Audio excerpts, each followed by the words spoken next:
அனைவருக்கும் வணக்கம். நான் புதிய புரட்சி மக்கள் கட்சி தலைவர் சோவி பவுன் குணசேகர் இந்த காணொலியின் வாயிலாக உங்களை சந்திக்கின்றேன்.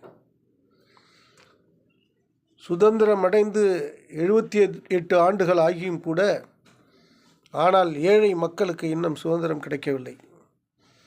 காரணம், மக்களாட்சி தத்துவம் என்பது நாமளே வாக்களித்து நாம் ஒரு தலைவரை தேர்ந்தெடுத்து அந்த தலைவர் இந்திய நாட்டினுடைய பிரதமர், ஒவ்வொரு மாநிலத்தினுடைய முதல்வர் ஆக நம்மளை ஆள்வதற்கு, நமக்கு நல்லது செய்வதற்காக நாம் அவர்களை தேர்ந்தெடுத்தால் அவர்கள் மக்கள் வரி பணத்தை திட்டம் போடுகிறேன் என்பது திட்டத்தின் மூலமாக கோடி கோடியாக கொள்ளையடித்து தான் மட்டும் வாழ வேண்டும், மீதி உழைக்கின்ற ஏழைகள் எல்லாம் அடிமைகளாக இருக்க வேண்டும் என்று எண்ணுகிறார்கள்.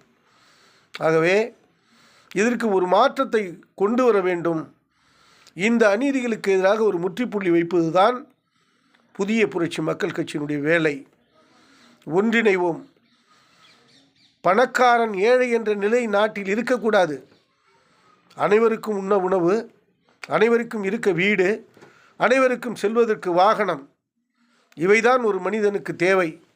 உடுத்துவதற்கு உடை. ஆனால் தன் வசம் தான் மட்டும்தான் கோடி கோடியாக பணம் சம்பாதித்து அந்நிய நாடுகளில் போய் முதலீடு செய்கிறார்கள்.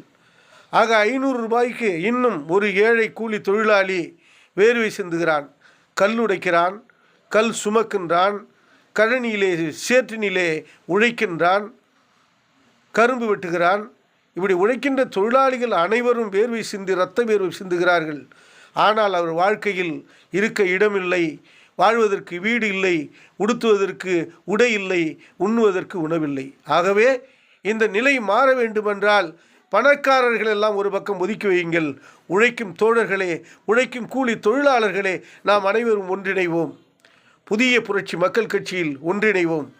என்னை இந்த நாட்டுடைய முதலமைச்சராக நீங்கள் அமர்த்தீர்களே, ஆனால் நான் மக்களை அழிக்கின்ற சாராய கடையை அரசாங்கம் நடத்துகிறார்கள். மக்களை காப்பாற்றுகின்ற மருத்துவமும் கல்வியையும் வியாபாரமாக்கி விட்டார்கள். ஆனால் ஓராண்டு ஆள்வதற்கு எனக்கு வாய்ப்பு கொடுங்கள். உங்களுக்காக உழைக்க தயாராக இருக்கிறேன். என்னுடைய வாழ்க்கை உண்ணுவதற்கு உணவு, இருப்பதற்கு ஒரு குடிசை, இது போதும். அவனவன் வாழ்க்கையை, அவனவன் பணத்தை வெள்ளை அறிக்கையில் வெளியிட வேண்டும். தனக்கு சொத்து என்பது எவனும் வைத்துக் கொள்ளக்கூடாது. 5 வேட்டி 5 சட்டை காமராஜர், கக்கன், பக்தவசலம், அறிஞரண்ணா இவர்கள் வரிசையில் நீ மக்களாட்சிக்கு மக்களுக்காக உழைக்க வருவதென்றால் நீ உள்ளே வா. இல்லை என்றால் உனக்கு பணம்தான் வேண்டும், சொத்து தான் வேண்டும் என்றால் நீ அம்பானி அதானி போல் வியாபாரம் செய்ய செல் என்று இந்த ஆட்சியாளர்களை நான் வலியுறுத்துகிறேன். உன்னுடைய சொத்து பட்டியலை வெள்ளை அறிக்கையில் நீ வெளியிட வேண்டும். யார் வேண்டுமானாலும் இருக்கட்டும், முதலமைச்சராக இருக்கட்டும், பிரதமராக இருக்கட்டும், இன்னும் இந்த ஏழை மக்களை, கூலி தொழிலாளிகளை அடிமையாக வைத்துக்கொண்டு எங்களுடைய வாக்குகளை வாங்கி நீங்கள் ஆளுவதற்கு நீங்கள் மட்டும் வாழ வேண்டும். நாங்கள் எல்லாம் குடிசை இல்லாமல், தங்குவதற்கு வீடு இல்லாமல் சென்னை மாநகரத்தில் பார்க்கின்றேன்.